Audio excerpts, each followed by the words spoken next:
explain it later.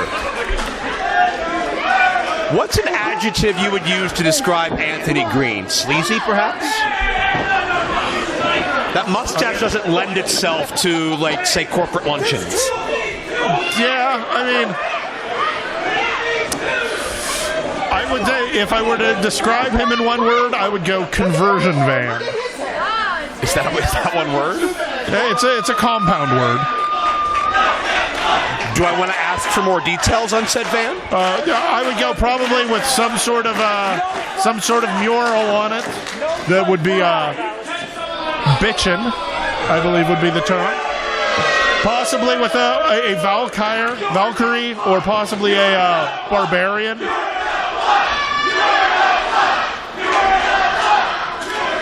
The crowd accusing Anthony Greene of being no fun.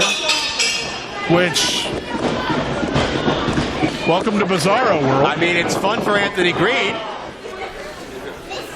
Is Anthony Greene going to wrestle in Zubaz pants?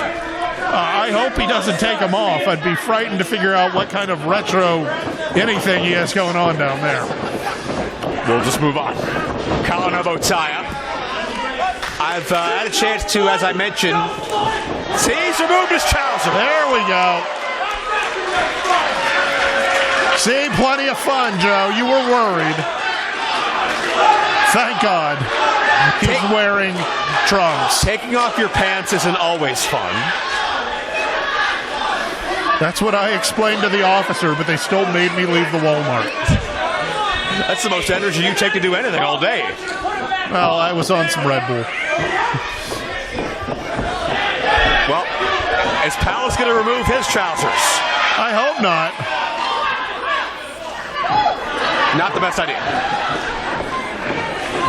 It's not his birthday. Well, let's be thankful of that.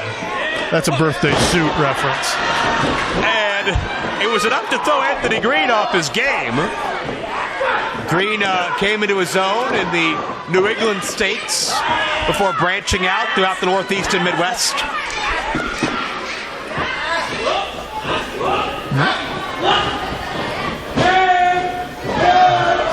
Hey! Oh, come on, Joe. Hey! That's kind of fun. Oh! And they're saying he's not fun. No fun for Palace, though. Oh, look out now. Anthony Greene got struck high, got struck low. Apparently caught a bit of boogie fever out of that. Now that is a very retro style of dance, as Palace sprigs up with a Hurricane Rana, nicely done.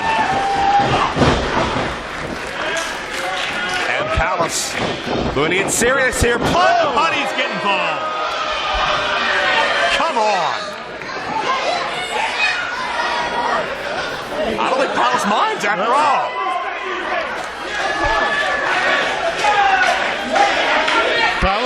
Palace willing to party with the Platinum Honeys. Wait a minute, they're holding him.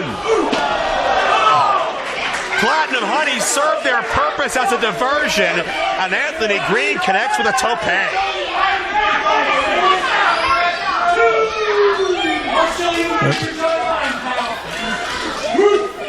Oh! I felt that up here.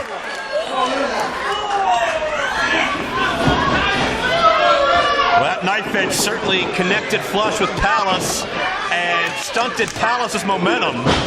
Good. What would a win over Andrew Palace as Greene goes into the cover mean for Anthony Greene in his very first IWC appearance? What would this mean? Yeah. It would put him on the map. It would, I mean, when you come into a place like IWC, you want to get that win. You want to get back here. You want to be remembered by the crowd. I don't know that the crowd's going to forget him, but you definitely want that win so you can keep coming back. Well, Greene has shown he's a lot more than style points. He can go. He can get physical in there. And that's a side of Andrew Palace, the physical side, that has been brought out more and more in recent months. Palace has an edge to him. He can have a dark place he can turn to, and I'm not sure if Palace is really aware of it or proud of it, but Andrew Palace has a mean side. And that's much less than mean from Anthony Greene and the Honeys. I was going to say the Platinum Honeys were being very nice to Anthony Greene. But to my point, if I'm Anthony Greene, do I want a physical matchup? Do I want a violent matchup, knowing that Andrew Palace has visited those parts of his psyche and come out on top? Well, I mean, no, of course not. Ideally, what you want is Andrew Palace to take one look at those Zubaz and just tap out, and then you get to go home with the winner's paycheck and 2 platinum honeys. If only it were that easy, huh? Yeah, if only. We know it's not. And I don't know that you want to engage Andrew Palace into that dark area that he's been known to go to. Number of ducks, third time now by Palace. Oh. And there you see, talking about the physicality of this matchup, Greene snuck in a right cross quicker than Palace was able to fire off. But certainly what started as fun has turned a little bit personal. Yeah, I don't think... Oh, what a collision.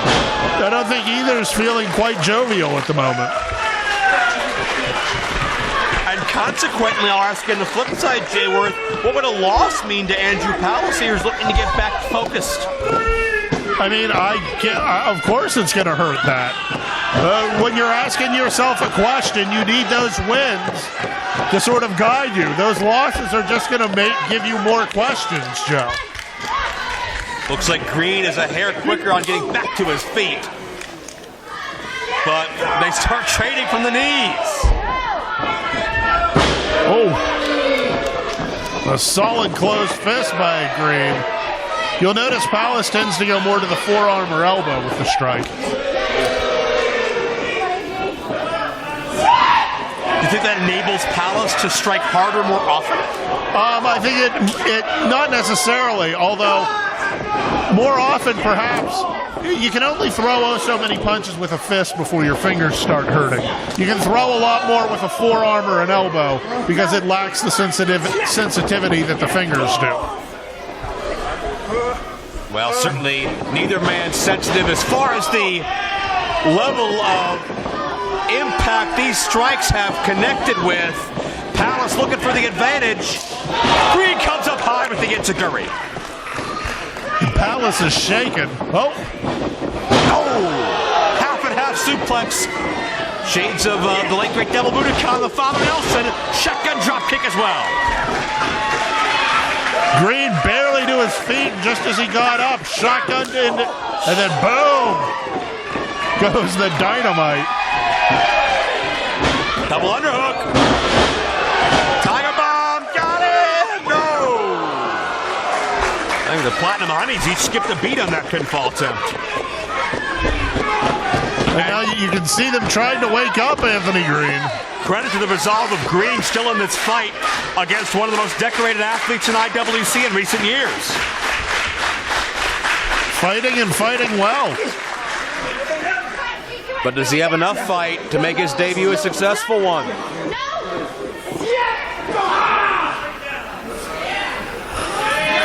Solid shot right to the bridge of the nose, I'm thinking. And Greene is dazed. It enables Andrew Palace to get into position. Superplex potentially.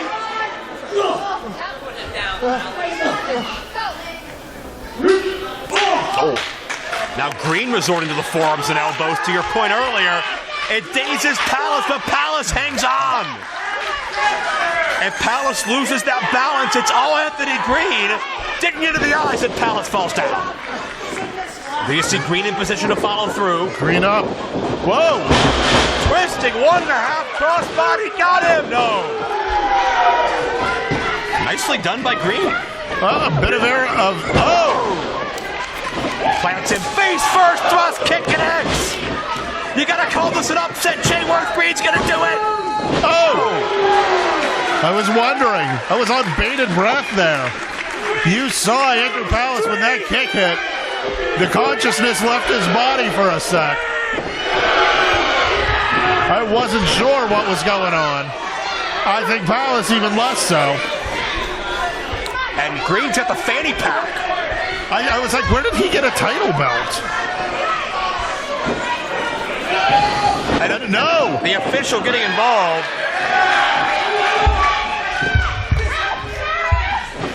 And who knows what's in that fanny pack. And Palace sees an opening. Hernia driver with the Platinum Honeys. Oh, they're a lot more than just eye candy. They pick their spots and pick them well. Palace trying to get rid of them. Oh, almost a big collision there. Palace the roll-up. 2. Nope. And Greene pushes Palace off, and the Honeys. Oh, the Honeys got it that time. Greene just sacrificed the Honeys. And he only got 2.5. And Greene could care less about the Honeys, but Palace cares about the hernia driver.